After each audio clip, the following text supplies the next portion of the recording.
Hello, welcome to the Methods Podcast. My name is Sebastian Chen, and I'm joined with my co-host, Bowen Saylor, and we are thrilled to have the privilege today of speaking with Mr. Richard Blink. Mr. Richard Blink has some very interesting facts about him. One of them being that he has the largest collection of pinballs and jukeboxes in Central America. He has trained over 10,000 bilingual telemarketers in over 2 decades. He moved to Costa Rica at the age of 27 and was inducted into the Business Hall of Fame in 2023 at Abington Senior High School in North Pennsylvania. Is there anything you'd like to add or anything that I missed? Just the fact that I'm very happy to be here, gentlemen. I can't thank you enough. This is going to be great today. Yeah. Very excited. Yeah. So let's just get right into it and, into the questions. So Sure. You want to talk about your journey to success. So could you take us back to your early days of your career? What were some pivotal moments or decisions you had to make along your path to success, and how did you navigate those challenges? Well, I think that's a great question, and you kind of gave a hint in the beginning. The fact that I was inducted into the 2023 Hall of Fame at Abington Senior High School means that the circle was complete. Follow me here, gentlemen. My journey began back in 1991 when I graduated. I chose to be a Spanish major. Unlike the pressure that I had from my parents to follow in economics and finance, Harvard Law, Columbia Business School, Washington and Lee University, guys, I didn't have the maturity or the grades for that. But I had the passion for Spanish. I got a college recommendation letter from the principal of Abington, the late Norman Schmidt, and my dedicated Spanish teacher, Esperanza Galshak. They offset my grades, got me in the University of Arizona, and the rest is history. I loved it, and I was the only one out of my friends that could speak Spanish. And so post-grad, I worked for Corona Beer. During college, I interned for Telemundo. And in August of 2000, I had a 1 in a million opportunity to move to Costa Rica to work in my friend's call center. And the barn door was open. That horse was long gone. And I got past my parents' guilt. So the return on investment of my education was phenomenal. I was with bilingual agents, learning the industry from the inside out, not at sea level, but with the people. And so in my mid-30s, I had the capital, the impulse control, and the experience to throw my hat in the ring. Started with one seat. Now we're at 150 and celebrating our 16th year. And so the thing is, gentlemen, it builds on momentum. It's about being true to yourself, checkpoints in your career to make sure that there's positive reinforcement. And if you get that sort of energy and that sort of feeling that you're doing something right, then by all means, you should drink life and you should go for it. And maybe your stars will be aligned like mine was. And the next thing you know, you're on the Methods Podcast telling amazing tales to your awesome audience. And that's how things go, gentlemen. A lot of the stories are told by those that are bold and are willing to take the chance. And so I'm not telling you to pet stray dogs and jump off of cliffs. But then again, if you have a passion towards life, you'll never forgive yourself if you don't at least take a chance. Yeah, absolutely. And, we know a lot of people that they're maybe unsure with what they want to do. And even if they do know what to do, they don't know where to go with their passion or their ambitions, their thoughts. And It definitely helps to, have somebody in your life to guide you with those things. I do have a question I'd like to touch on. So beginning with your college experiences, you obviously didn't want to follow the path of your parents and people before you. Making that decision to go study Spanish and not follow the path that was already set out for you, what were some of the biggest things that you learned and took away from college? And it could be in the classroom, out of the classroom, things that helped you become successful and things you might even still use today. Fantastic question. The first thing is maturity. I had to be exceptionally realistic of what my expectations were. Do I want to live in an invisible box and just crunch numbers all day long? Am I capable of doing that? Would I be happy enough to want to live a true life or just punch in and punch out? Sometimes you need to be selfish. I'm not telling you to rob banks, but you also have to think about this forced march that you're about to put yourself on. And so I had to make my case. And so what was my case? Well, my great grandparents came to the United States at the turn of the 20th century. They came from Eastern Europe. They had to learn English. They were moved to New York, went through Ellis Island, was in the garment industry. They were nomads. They took a chance. And I have that in me. I have that blood. And you can't say that great grandpa's words weren't gospel. We still talk about them to this day. So allow me to be bold and brave and make a name for ourselves. If it doesn't work out, I can always come home. There's always a place for me there. But I don't want that. I want to see how high I can fly and how far I can go. And so was it constantly me telling them this argument? No. It was about when I was in public and I was speaking Spanish, and it just wasn't, a funny bar trick or something where it's a cocktail joke. I mean, I was really involved in this thing. And the fact that they couldn't relate to it, it doesn't mean that I wasn't progressing in it. We're just talking about two different animals here. And so I had to be very secure in the investment that I was making in myself. But I tell you what, my man, I'm not the kind of guy that can go to class, study it, rip it out, and retain it. Once again, I needed that consistent stimulation. And so by living in Tucson, Arizona, once I left the classroom, the entire world was my oyster. It's dedicated practice everywhere, from the 7-Eleven and Circle K to the restaurant to all the cool people that you meet around town. I was putting in 3 or 4 extra hours of Spanish a day. So why do you think that I was above and beyond when you're living it? And so I said, if it's like this, where I don't need to plug in, download, or be somewhere on a Wednesday, but my 24/7 is something I could study so I don't forget it and I can only grow from it, like the gym, I said, I'm in heaven. And the fact that most people weren't doing this, I said, once again, I'm the only one that can. By default, I'm the last one standing. They have to choose me. I'm the only one left. And I got style, and I have respect, and I'm open-minded. And don't kid yourself. You want to hear the coolest thing? Post-grad? No. Even during college, when I was working with Telemundo for 2 years, I was doing promotions and public relations. I don't know if you remember these names, but Miguel Quintana was one of the largest and most influential newscasters out of Los Angeles, their largest market in the 90s. And then you had Pedro Sevsek that was out of Miami, and he was doing that huge talk show against Christina from Univision. Now, these individuals would visit us in Tucson, and they would spend time going around the city to meet with their fans and audience. And Jay Cohn was the owner of the Phoenix Tucson offices and was exceptionally generous and extending me an internship for 2 years. And I got to spend time with the most humble, amazing people my entire life, where they were rock stars. And I'm not Latino. So I'm watching these things and I'm learning these things. So to answer your question again, when I was getting into business, my man, I had so much momentum, so much experience. I knew what to say, what to do. It was mine to lose, and I wasn't fumbling any footballs. And so literally it's being way over prepared for the AP class, where you finish early, walk out and point at everybody and go, yeah, you're the boss. So, I'm just having fun. And if you feel like this in your career, how could you not have the odds in your advantage? That's the only way I could think about it, gentlemen. Yeah. And we love to discuss that. Having fun with what you're doing, because really you get so much more done without realizing it when you're when it doesn't feel like you're trying to get something done. It feels like you're living your life and enjoying the things that you want to enjoy.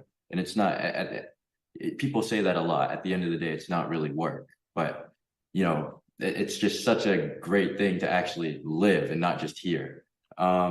You mentioned that you come from a family of nomads, and you're not the type to just go into class and retain something so easily. And there are people that are very lucky like that, but for those who don't have that ability, they have to put in a little bit of work, and it takes a certain mindset. How did you develop your mindset earlier in your career, and how did that develop as you progressed? What an excellent question. I like decompressed stimulation. I like working out in the gym, washing my convertible, pinball marathons. Why? So my mind can wander. It's like the Einstein factor. Mhm. People crack the codes usually when they're out of their office. They're by themselves. They're on the train, in the shower, taking long walks. And so for me, I needed to find that sort of balance. And it was important for me to have those sort of visions because I believe in what I see. Follow me here, gentlemen. I work in a call center industry besides this Zoom that we're doing right now, which is great. The majority, if not all of my agents' calls with and to the clients are sight unseen. Now, the scientists, they know that if you lose one or more of your senses, the other ones expand. So you're looking at a controlled environment of a focused group of individuals that are losing 3 of their senses for a dedicated 160 hours a month, right? They're losing their taste, touch, and smell. So their hearing should be expanded, which is what we expect. But what about the vision? Well, I believe in adjectives and descriptive words.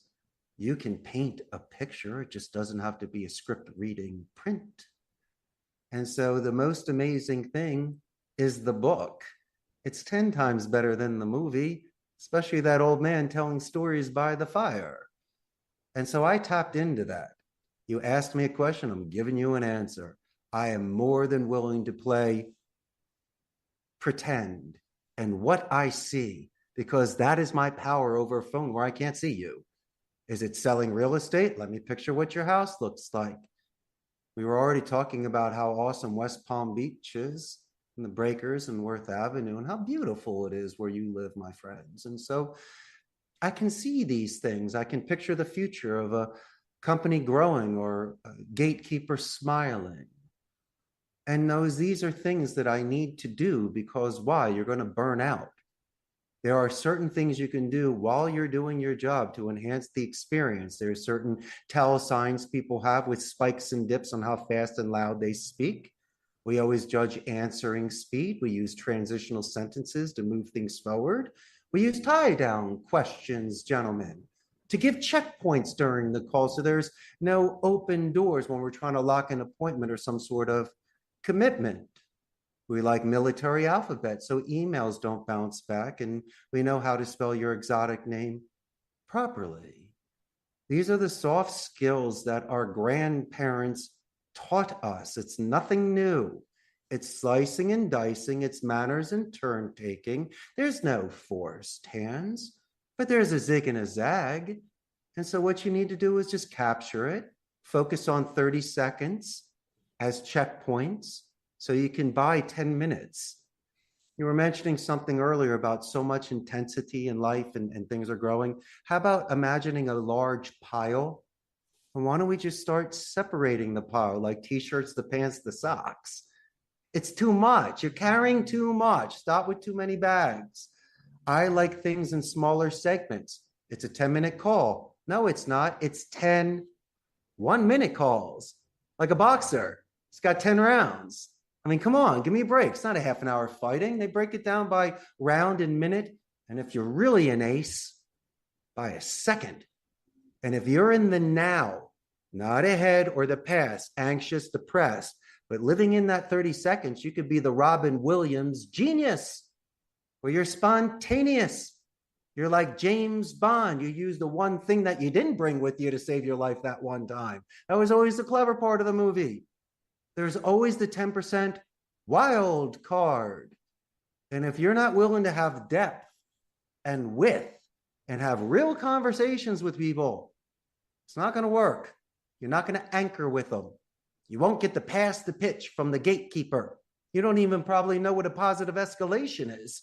That's giving the gift of the compliment verbally, and we do it in writing. So when Richard calls back the Methods podcast, your secretary loves me and starts telling me Sebastian's schedule so I can get in there on a Thursday and close the deal. Don't you get the game? You build the pipeline, you marinate it, you slow down, you take your time. And if you do that, gentlemen, your audience will build an enormously large and successful business like I did. It's like bricks in the wall. It's foundation to last the test of time. Yeah, building those personal relationships with people. You know, we only have so much practice with that. As a student, you kind of are forced to be around people. You have to be social, but that doesn't necessarily mean you're practicing building those lifelong relationships or really practicing showing what you think, what you feel, how you appreciate people.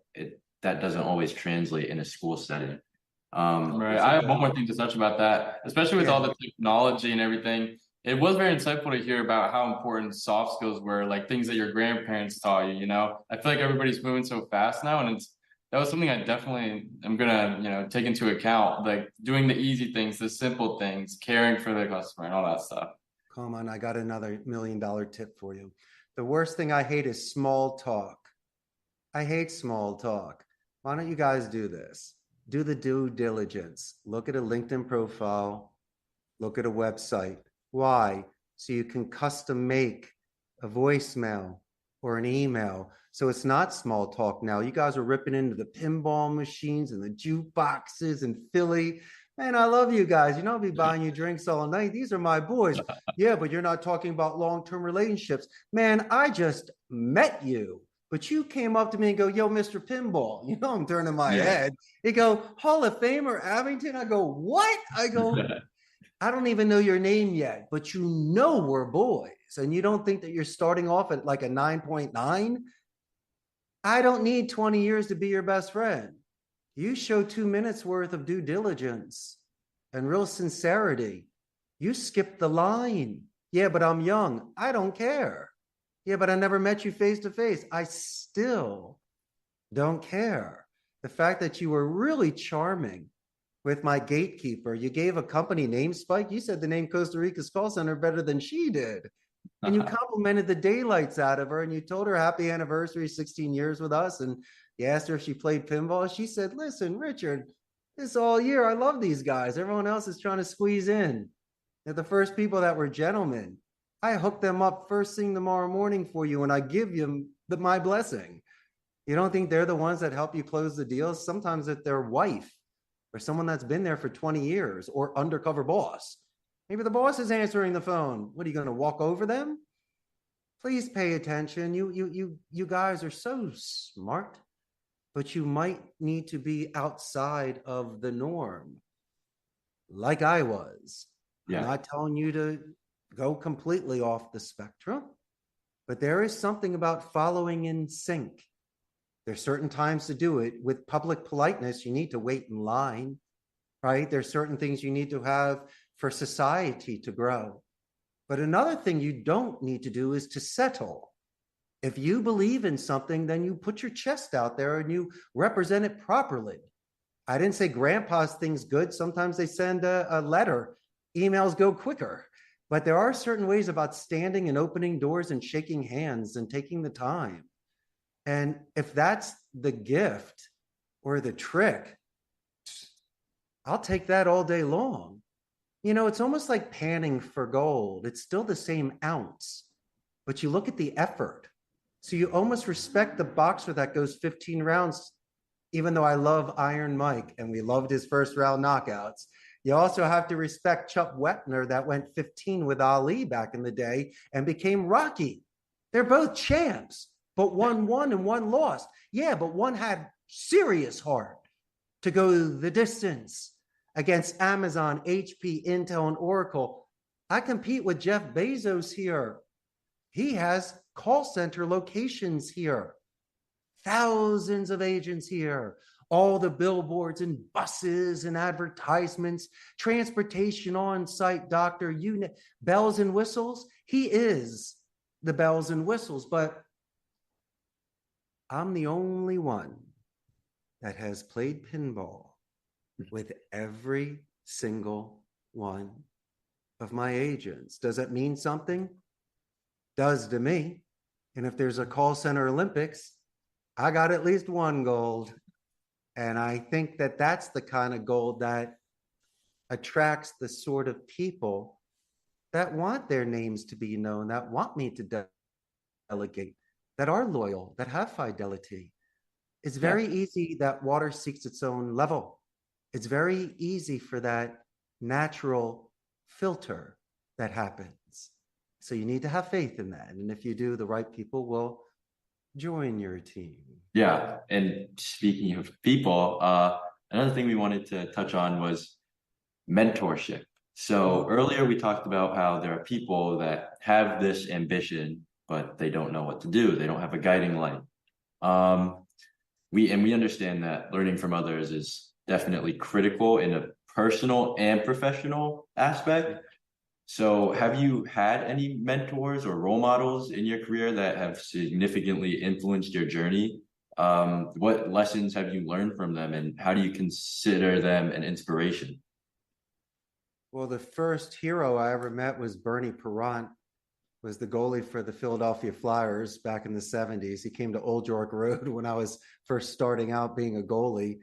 And I met one of the most humble men in the world, and he was a champion and one of the best goalies in the world. And so I realized at a young age that no matter how high you go, your feet should always be touching the ground. People love you for that because it lets you think that you could do that too, that he's one of you. So I learned that lesson at a young age. And I guess a lot of it because I was not the best in academics besides my high school Spanish teacher. It was more athletics. It was more my hockey coaches that would influence me and push me to certain levels.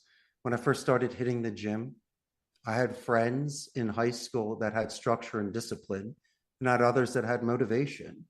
And so think about 17 and 18-year-olds that are varsity lettermen that are hitting the gym every day. And we're in our prime stage of growth. And I haven't stopped to this day. I'm still ripping the gym. And so, these are friends that motivated me back in the day that I saw my peers that could follow through on this.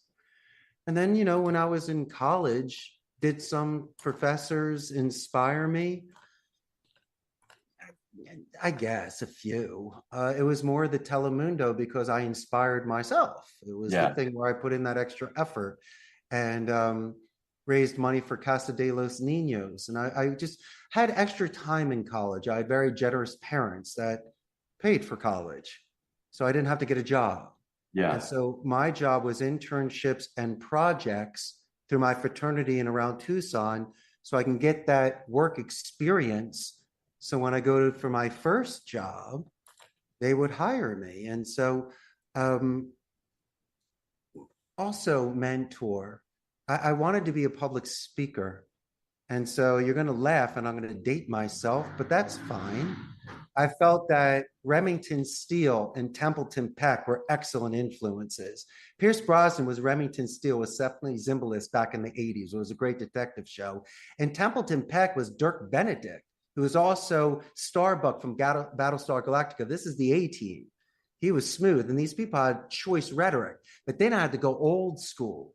So I decided to study the works of Basil Rathbone, who was the old-time radio Sherlock Holmes from the 30s and 40s. Now, I can't say that I speak Queen's English, and I'm not British, but man, I was studying this cat like you have no idea. And all I know is that it really prolonged conversations with me, and I was able to ingratiate and learn how to do the dance of speech. And all I know is that you don't need to lie to make friends. All you need to do is show active interest and really be sincere. And if you're colorful within your speech, you can keep people's attention. And I've been able to earn a living doing this. And so my mentors really were my own pencil and paper. I can't say I created that to do that. I used mediums as my mentors for me to do things like recording software, right? From tape recorder to what we do today. That's a medium that I use to increase my skills. What about the thesaurus? I didn't create that, but if I have writer's block where I want to take the word help out because it provokes an ego defense, I remove that and put an assist, guide, or lend a hand because it's more diplomatic, strategic, ruins any sort of rabbit hole. Huh? What are you talking about? Instead of saying, excuse me, it's more for my clarification. Gentlemen, these are small swords you fall upon in order to keep that tone positive. Choose your battles wisely. So we've decided in this 3D chess of speech, it's my fault that your dog is barking, that your cell phone is bad, right? That you're going through a tunnel or the mountains. It's my clarification. You don't need to apologize. And so we've seen that these things keep the wind going and the current, so I don't have to row. It's the wu-wei effect. There's no forced fit. A lot of the time, stars become aligned and things move in your direction. So my suggestion is if you can catch some wind, take it. It's free. And I think you might learn something from it. That was a lot. That was really great insight. One thing I was curious about is, so I hear you're competing against Jeff Bezos, right? You know, he's got agents there where you are and probably other places as well. I'm curious to what exactly you do when you're up against somebody like that. What are some things that you can do that he might not, or how are you going to get ahead of him? And I know you mentioned that with your agents, you played pinball with every single one of them, correct? That is correct. That is correct. What I can do is respect the fact that he's investing in the labor pool. This gentleman puts a lot of training and infrastructure in Costa Rica. It's almost like a model. They're taking a photograph in front of the Eiffel Tower. They didn't build the Eiffel Tower. It was already there. So Jeff Bezos is producing thousands upon thousands of advanced skill set agents in his training program. I think that's fantastic. Can I compete with him? No. Am I looking to? No, because if I earn 1/10 of 1% of this industry, I'm a millionaire. And not saying he would crush me, but why even go there? We've been living comfortably with each other, sharing people that come and go at call centers and not competing. And I even accept many of his ads on my Facebook fan page. It's a nice relationship. It's really not competition. I see it more as a colleague.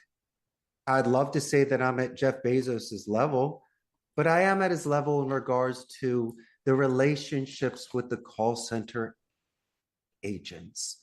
That, my friends, I could walk evenly with him because that doesn't cost money. That's just somebody that shows empathy and interest and just adds to somebody's self-reliance and self-confidence. And so any man or woman could do that. And so I think those are the certain common grounds that myself and Mr. Bezos can begin. And if he ever wants to come by and play pinball, it's my pleasure. It would be an honor to entertain him here. Yes. Yeah. I hadn't thought about it like that. Yeah, that's very true. I mean, you don't need to go head to head with them. You're right. You're definitely right. It doesn't need But to there be. are resources, my friends, that I can use.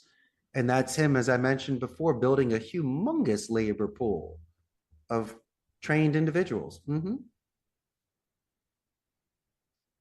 Great. That's great. So we wanted to talk about how you would define your method. And the name of this podcast is the Methods Podcast. So we want to know about yours. So we have seen a pattern in, every successful individual. They have their own method, and you've indicated what yours has been like throughout your journey. What are some things that set you apart? What is your method, your key principles or strategies that you believe have been instrumental to your success? I'm going to give you a visual. Imagine me as a trunk of a tree. I need roots. I also need branches. I'm a guest in this country. I don't have home court advantage. I might be bilingual and I'm charming, but still, people have advantages here over I. And so what I've needed to do is delegate. I needed to put people in certain positions where it's right bus, right seat, not only thrive, but be satisfied. And so I needed to have that faith in individuals in my IT department and human resources, my accountants, my attorneys, my supervisors, even the soldiers on the phone. As much as an octopus in the kitchen is a very funny image, and you've seen it on a cartoon 1,000 times, and it does make sense, we're not octopuses, and it's even difficult juggling with two hands. And so there's a certain point where you have to let go. Now, there's certain areas of your company that you don't let go, which might mean that there are sacrifices you have to make in order to make that successful. This is a very hands-on job. As much as I'd like to be a remote boss and I could be successful being away and running my company, it's still very much hands-on. Not that I need to babysit people or to catch people surfing the internet. No, it was that core synergy that I always spoke about. It's the sort of thing that people fall in love and get married on at my call center.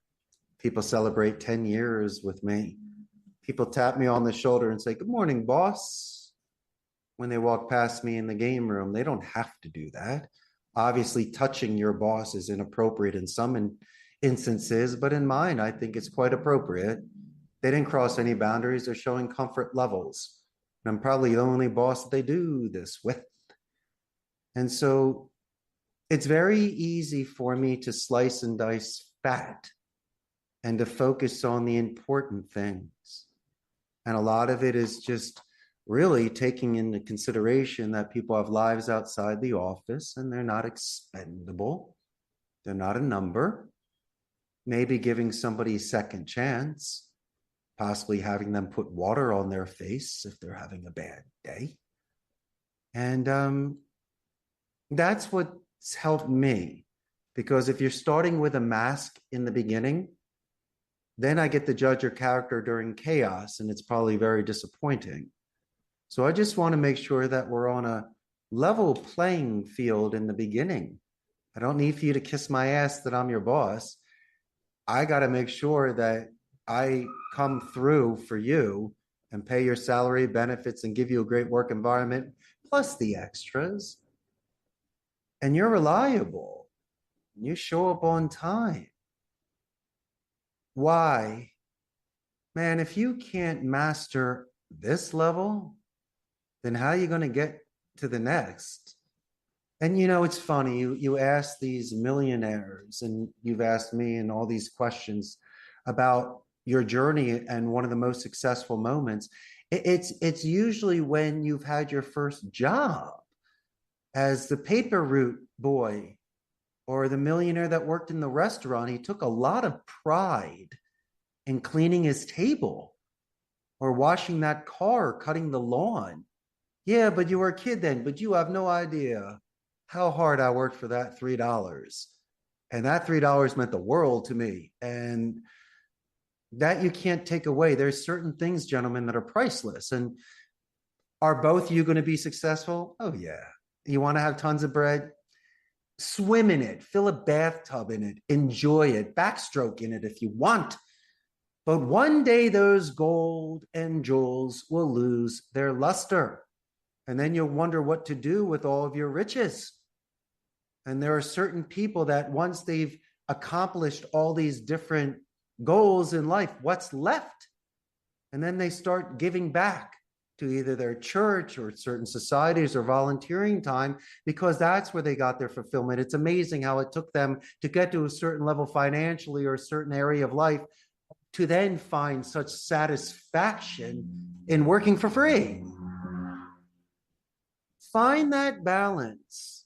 You will understand the shortcut of life that's easy for you. Was this simple? No, I'm on my 16th year. And when I first started, I was renting a turnkey station at a blended center. It's almost like dorm room living, right? There's no privacy. But listen, I was able to pay the overhead, the taxes, made a margin, and I could scale accordingly. But was it fun? Was fall year freshman fun in college? Of course it was. It was amazing. And so the beginning of it, when I was scaling, even though it wasn't luxurious, I loved it. I was with my people, eating lunch with them, taking calls in front of them, walking the rows, blessed every day that it was another day. It should have never happened.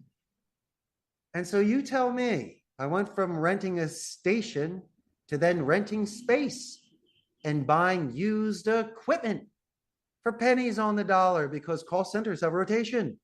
Now, I'm not going to buy used underwear, but I'll definitely buy a used monitor and CPU that's never been used. And you can get it because the import taxes are expensive. So I was able to scale a company through selective purchases. And I did it for probably 30% if you just went downtown and spent money like a drunken sailor. And then after 6 years of building capital and having stability with long-term clients, because now I'm on my 8th year of business, I decided to purchase a building, gut it out, threw a 3rd floor in it. Now we can house 300 people and I own it. And so this is more of the tortoise, not the hare. This is somebody that looks down so I don't step in holes. And his grandma told me to pay things in cash. Why? Because you don't overextend yourself. You act your wage. You always have a cushion. So you can pay the salaries and the taxes and you can sleep well at night. And here's the best lesson for you. Because if you're desperate, then you're making bad decisions. And sometimes those decisions might compromise your ethics, values, and morals. And guess what, boys? There's nothing worth that dirty dollar. You'll never be able to respect yourself. And so it's not about how much new business you get. It's about how much business you turn away. I mean, they said it in Wall Street, don't judge me on all the deals I get. Judge me on the ones I didn't get. I'm doing the reverse. I'm letting you know that I'm exceptionally selective, that I'm not going to do a sports book, a casino, stocks, pharmacies, or sweepstakes. I could. I'd be great at it.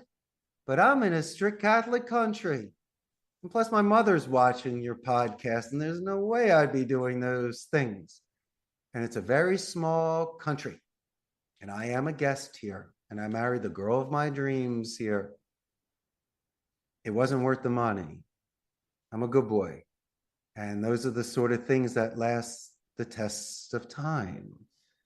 And so I want your audience to calm down and slow down. It's going to come, but please do the right thing so you never lose that sort of path.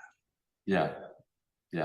And one of the things you touched on that I think really resonates with me, just because I feel like it's a pattern I've noticed, is you're very much a people person. So you want to build those relationships, take the time to let people know you care. And really, you've made it clear that it's about over delivering. And that doesn't necessarily mean people need to commit their entire life to their work, but over deliver within their relationships with other people, because it seems like that's what really matters based off of your career. That's what you've noticed. Am I right with that? It's intimidating if someone rolls up in a Lamborghini, isn't it? Yeah. Or someone goes to like 10 Super Bowls in a row. I mean, Yeah. there's always going to be someone that's going to be taller than you. Mm-hmm. And faster than you, and stronger than you, and jumps higher than you. What are you going to do? Well, mine is 44 push-ups, and I'm cool with that. The moment that you let go that weight, you rise. I can't explain that to you. These are the thoughts that you have, my good friends, when you put your head on your pillow. But these are the things that I made peace with myself a long time ago. It happened in 91. While I was willing to put those chips down on Spanish. Had to back it up. But I have a luxury trade, but it also lost some of its allure back in the day. I mean, you can't eat so much chocolate, you're going to throw up, right? There's an overdose of pizza. And so for me, what happened was I lost my innocence in this industry. It's the part that bothers me. And I can discuss it with you, and you should really take this into consideration, is attrition. You talk about relationship building. Listen, if no one shows up to Chuck E. Cheese, I have no friends at my birthday party. People can use that leverage against me, but what I've seen is natural attrition. I'll give you the forced attrition, natural attrition.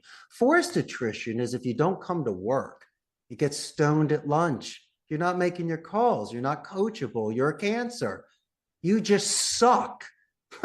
Okay? So I'm going to follow the labor laws and might replace you.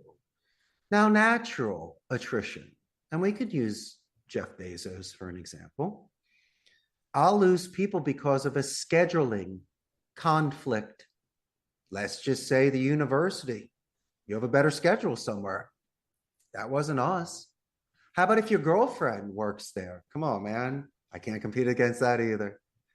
What happens if it's 2 minutes from your home where you can walk there compared to spending, $50 a week in Ubers? You might do that too. And if you're marketable, how about if there's a place that might pay you a couple extra grand a month? The margins aren't there. Take it. I think it's wonderful.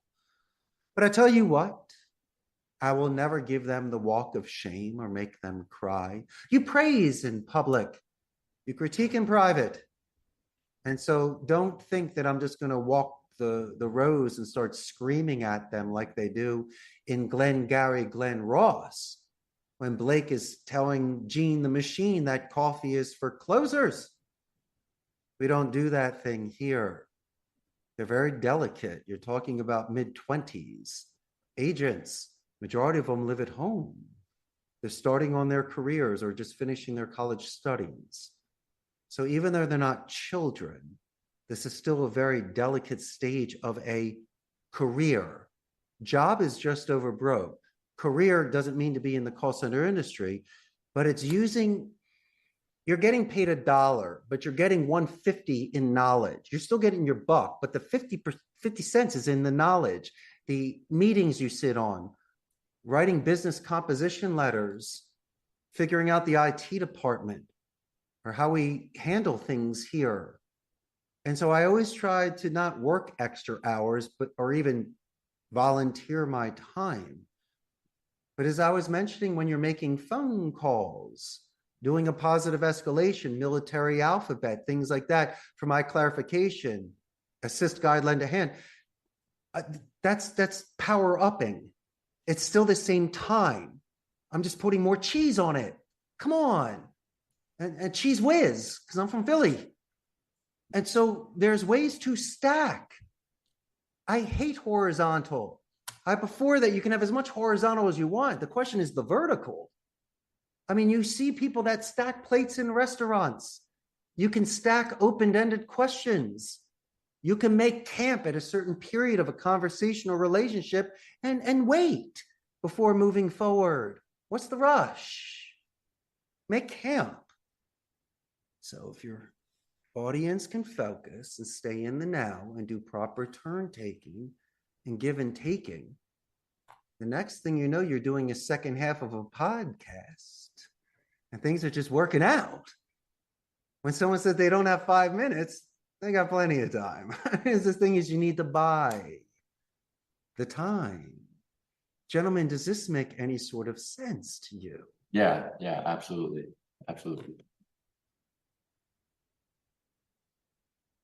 But I have a secret. You want another secret? Of course. But good, because when everyone comes into my call center and they fill out their resume, you love resumes, don't you? They're all fancy dancy with all the bells and whistles, right? And big words and experiences and stuff. Well, that's great. Guess what I would tell both of you to do? Turn that piece of paper over, and I want 3 paragraphs of a coming of age moment. That's right, Bones. I want to know when you beat up a bully. Come on, Sebastian. Tell me when you saved the kitten. Come on, boys. Tell me when you did it both in one day.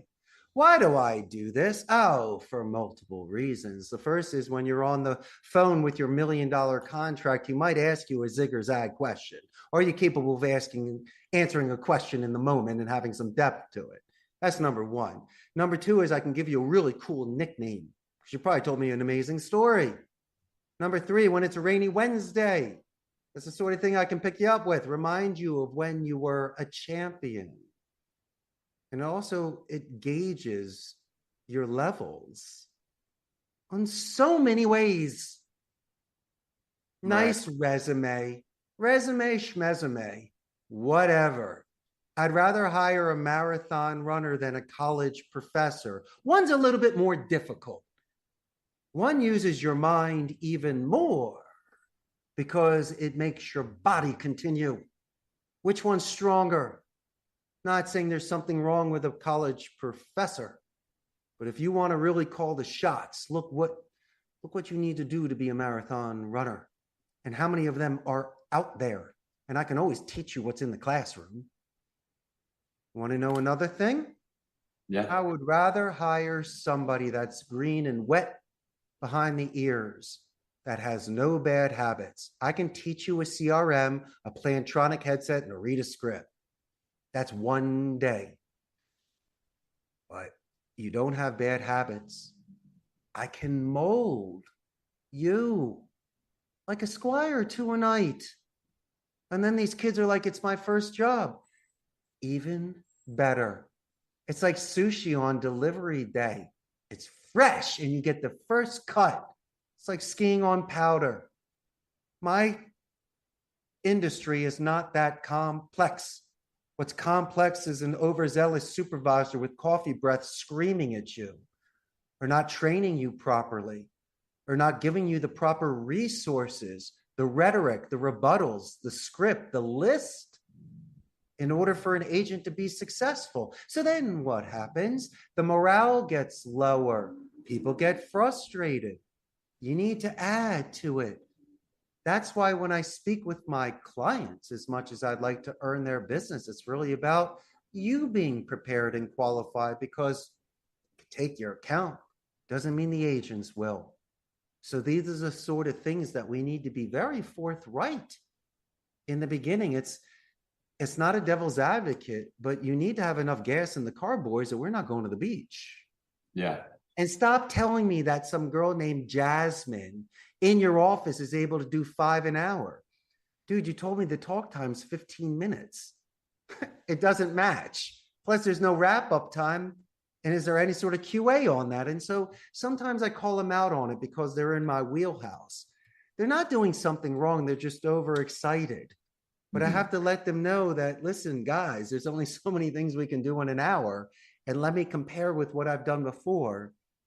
And maybe through separating these piles that we spoke about earlier, then we see what's the core.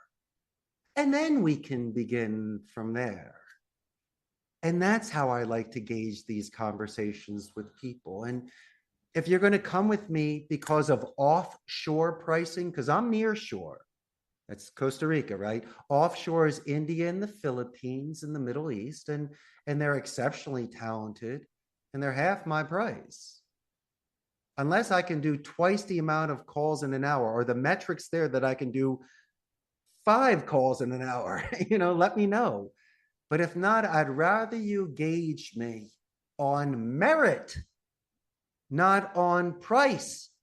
Because if it's on price, that's the dollar menu. I can't compete against that. But if you're allowing me just price, not alone, but on merit, where my soft skills, which you complimented, and I appreciate that, and my company culture and my rhetoric, where instead of making 10 calls an hour, I'm making 7 calls an hour to offset that 20 freaking minutes that you're wasting because I'm speaking to you two a little bit longer and I'm converting the deals, maybe I'm better. I cut 30% of your nonsense carpet bombing compared to you and I taking times talking about West Palm Beach and pinball. Well, how come Richard's making 80 calls a day and we're making 100? Because he's speaking 12 minutes, not doing 6-minute calls. Yeah, but he's tripling the numbers. I know. So stop doing this. Have more quality. And I'm not worried about AI. Sure, there's non-voice support, omni-channel, where you can put in information and fill out forms. But when you need to speak to an attorney, a doctor, a consultant, your bank, or just anybody, you're pressing 0. If you're getting my money, I want a relationship. I want to speak with somebody. Am I correct on that as well, gentlemen? I always believe, even though I might be a luxury, guys like you are willing to pay that extra $1 to speak to somebody at my call center. Yeah. And it's definitely like one of the things you mentioned, it seemed like, was people's capacity to learn and how that's very important.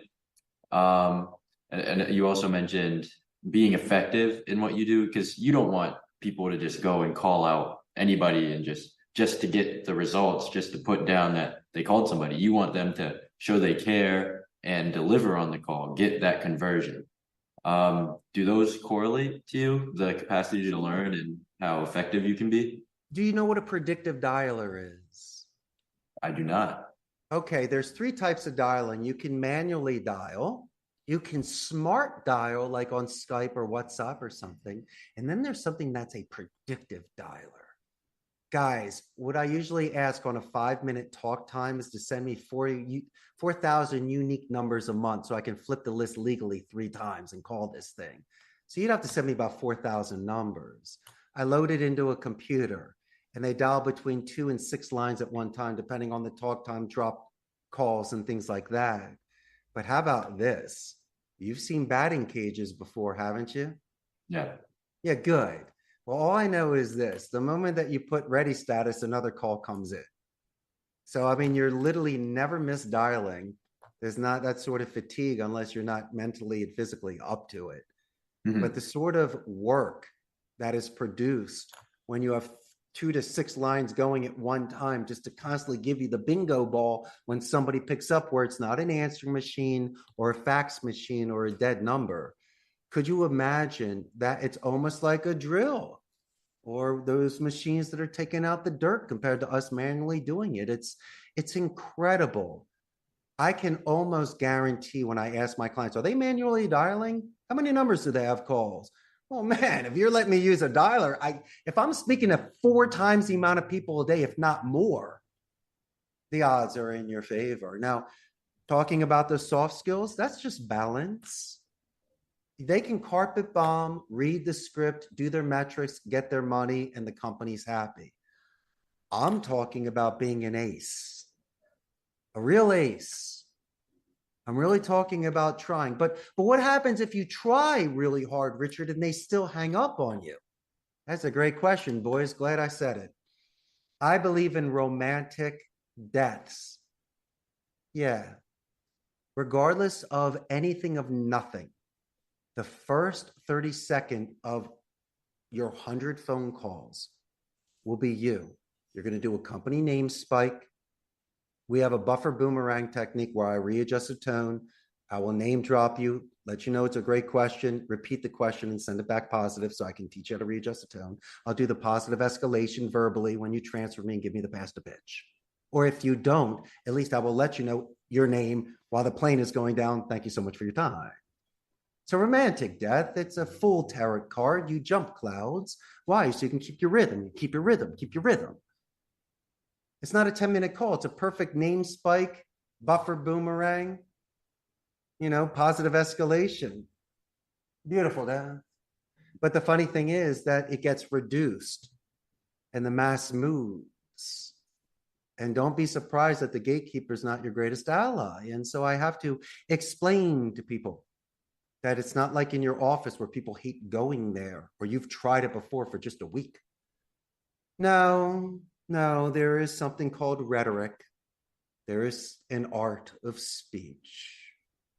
And if you enjoy this delivery, your job goes faster. You get much more out of it. You become more marketable.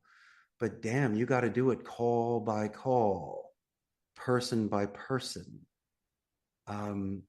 It's not for the faint of heart, but if you train yourself in doing this, you'll be the most charming individual that mastered the art of the introduction. Because if you can anchor with someone, then you can do it, because the rest of the call doesn't exist if you do not anchor. And Yeah. you're only using your anonymity when you're doing the company name spike. You're not anonymous for the phone call, but my first impression for you is saying, hey, the Methods Podcast, how you doing today? Come on, man. You know, at least I bought 10 seconds. Yeah. Yeah. Compared to, oh, we're good, thanks. Oh, may I speak to or Sebastian there? I mean, come on, you don't do things like that. Yeah. Yeah. Absolutely. We really do appreciate all of your time and all the things we talked about. Cool. We are extremely excited to, take this information in and process it. We is there anything else you wanted to share? Any final words? Yeah, anything you would like to Absolutely. say to our audience or anything like that?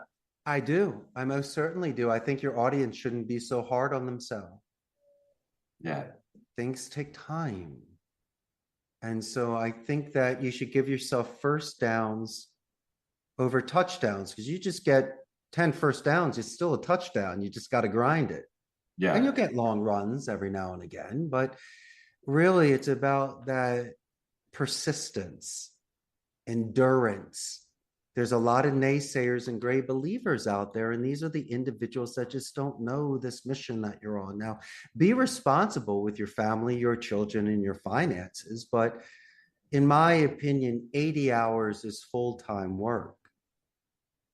So I don't have to work 40 hours. I can retire as a young man. And so if you're capable of handling a full-time job, but putting that extra load on you, when the time does come for that contract and for that responsibility, you're prepared for it. And so these are the sort of things, these are the game plans that you do prior to your success. So you're used to it. It's not pretending, and it's not fake it till you make it. You are you, but it just so happens you're at that stage. And do you know how proud I was of that one seat for 50 hours, February 6th of 2008? I don't do 1 week campaigns now, but when my client, my first client, made a deposit and had enough faith in my brand new company to test me, which I respected, but for a week, are you kidding?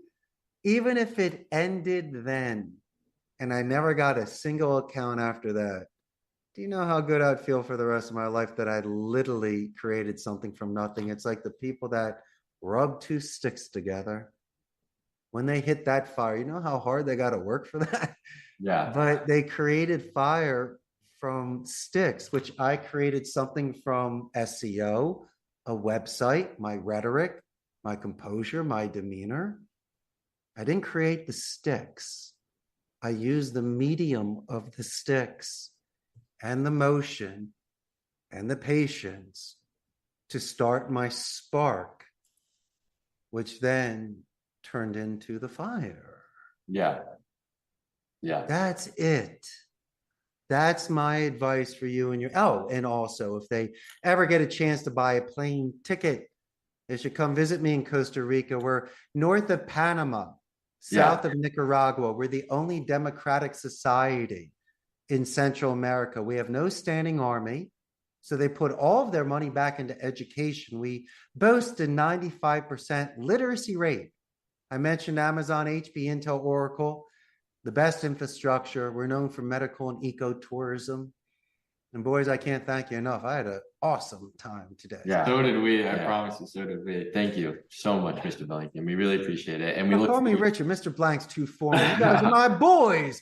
Thank you. You'll be Rich. like, yo, Rich, what's going on? If you say Mr. Blank, I'm not looking over at you. You're not talking to me. Yeah. Mr. Pinball, right? Yeah, Mr. Pinball. That's the name. Now you got Yeah. yo, if you call me up and call me Mr. Pinball, pretty much my credit card's at the ready. Whatever you're Yeah. buying, I'm selling, I'm buying. Yeah. Yeah. But We'll you talk to cracked the code right there, as jokingly as Mr. Pinball was. If you do that with people, not jokingly, but you find that one thing and you throw it in at the right time, ooh, they'll choose your contract over the other 99 that are calling. They can't wait to hang out with you. And they go, you know what? Everyone keeps calling me and they're all this and that. You're the first person that ever said this to me. Try to get that quote from these potentials. You're the first that ever did this. Then you know you're on the right track. That's my suggestion and your checkpoints for your audience. All right, sounds good. I'm just glad I got it right. Yeah. Thank you. Thank You're you. welcome. Great. And yeah, that was the Methods podcast. Thank you everybody for tuning in and listening. We really do appreciate it. Please look forward to our next episode, and yeah, you'll hear from us soon.